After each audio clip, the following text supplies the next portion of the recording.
Well, congratulations. You made it through a whole half year of reading in the Gospels, and you're now fully into your third Gospel, the Gospel of Luke. And like the other Gospels, Luke begins with this introduction of a very prominent figure within the Gospels, John the Baptist, probably somebody we don't talk about enough. Luke has a little bit different emphasis, however. He actually gives us insight into John the Baptist's birth. And it's worth going back and looking at these beginning readings, see how the birth of Jesus and the birth of John the Baptist compare with one another. Let me give you an example.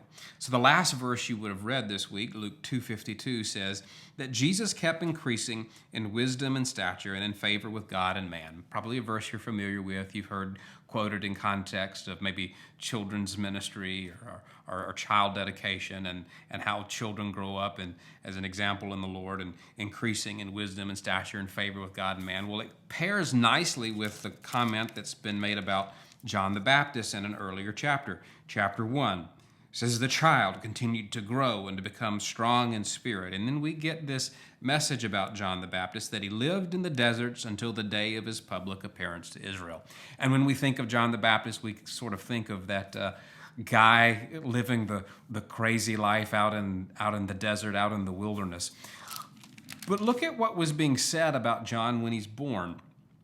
Luke chapter 1, beginning in verse 57. It says, the time had come for Elizabeth to give birth, and she gave birth to a son. Her neighbors and her relatives heard that the Lord had displayed his great mercy toward her, and they were rejoicing with her. And it happened on the 8th day, they came to circumcise the child, and they were going to call him Zacharias after his father.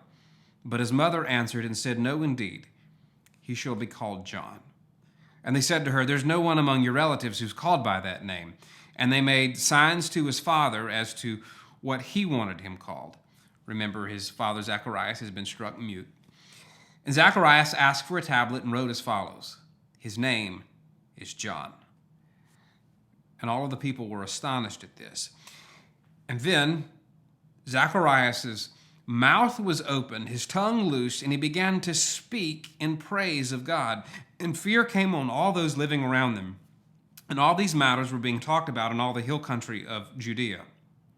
And all who heard them kept them in mind, saying, and note what they say, what then will this child turn out to be? For the hand of the Lord was certainly with him. Now, fast forward, we know what John's end is. We know that his life is cut short.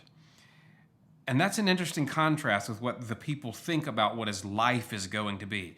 We see this miraculous intervention, this angelic intervention in the life of John's family with Elizabeth and Zacharias and John. What was this child going to be? And then the child ends up spending most of his life in the desert.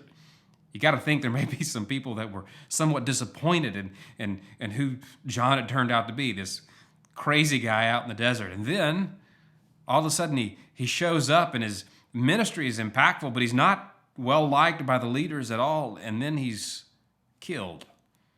Well, in other Gospels, we're told that among those born of men, none is greater than John. And so God's plan for this boy, this baby, this growing young man was great. And his plan for him was great because it was in line with the life of the Messiah. But by the world's standards, it was odd. A life that was lived in the desert, eating strange things, wearing strange things, and a life that we would say was cut short. But it was a life that served its purpose because it was a life in line with Jesus. Hope you're enjoying this beginning reading in the Gospel of Luke. Keep reading.